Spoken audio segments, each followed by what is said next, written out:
Pulau Pinang mampu mengeluarkan lebih 77,000 tan metrik hasil perikanan yang dianggarkan bernilai 1.45 bilion ringgit setahun. Di negeri itu sahaja terdapat 4,974 nelayan. Malah Institut Penyelidikan Perikanan FRI di Batu Maung juga menjalankan penyelidikan dalam semua aspek sumber perikanan.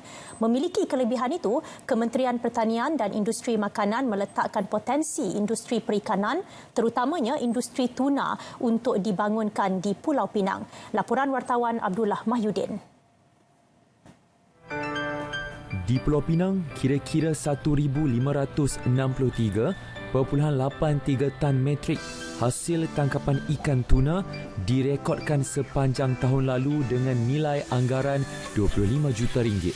Menurut Menteri Pertanian dan Industri Makanan, Datuk Seri Dr. Ronald Kiandi, daripada jumlah tangkapan itu, Pulau Pinang berpotensi menjadi pelabuhan pendaratan bot tuna kerana mempunyai pelbagai kelebihan, antaranya keadaan persekitaran laut yang baik serta pelbagai kemudahan yang sesuai seperti pelabuhan. Namun, jelas beliau, pelbagai strategi seperti pembangunan bilik sejuk beku, platform pendaratan tuna dan pemasangan CCTV perlu diperincikan sebagai persediaan membangunkan hub di negeri ini.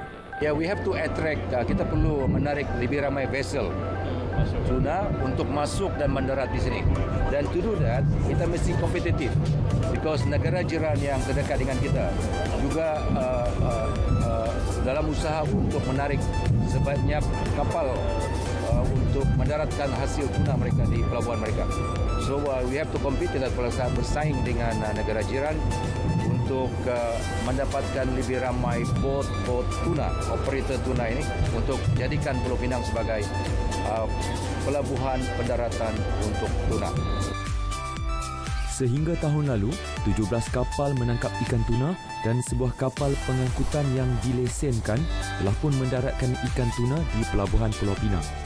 Mengakui keselesaan ketika mendaratkan ikan tuna di Pulau Pinang, pengusaha tuna tempatan Sheikh Azhar Sheikh Ilyas menegaskan pelabuhan Pulau Pinang merupakan antara pelabuhan yang paling selamat setakat ini.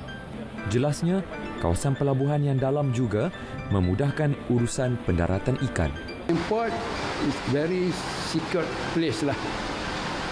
Macam nak masuk keluar tu dia ada SOP, dia ada guard. Jadi kita rasa macam selamat lah.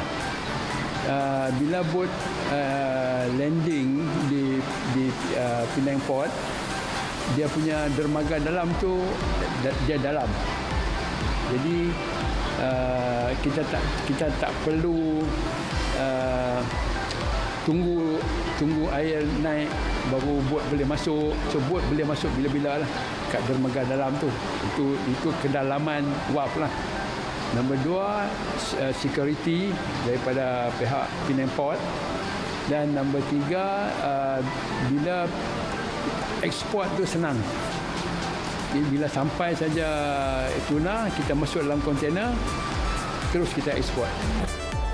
Menceritakan rutin menangkap ikan tuna, beliau yang memiliki 10 bot menangkap ikan akan membawa naik hasil tangkapan setelah selesai melakukan kerja-kerja tangkapan ikan di laut. Tempoh masa mereka beroperasi di laut adalah selama 3 bulan sebelum ikan didaratkan di pelabuhan. Usaha membangunkan hub tuna turut terangkum di dalam Pelan Pembangunan Strategik Industri Tuna 2020-2030 menerusi rancangan Malaysia ke-12 dan ketika ini, saat negara berdepan wabak COVID-19, industri ini dijangka dibuka semula ataupun kembali normal menjelang penghujung tahun ini.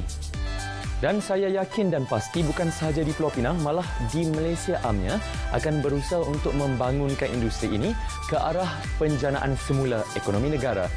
Santan kalau nak guna, sedap dapat, lemak pun dapat.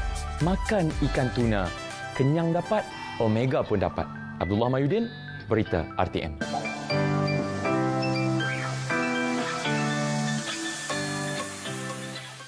Semua agensi dan pemain industri kreatif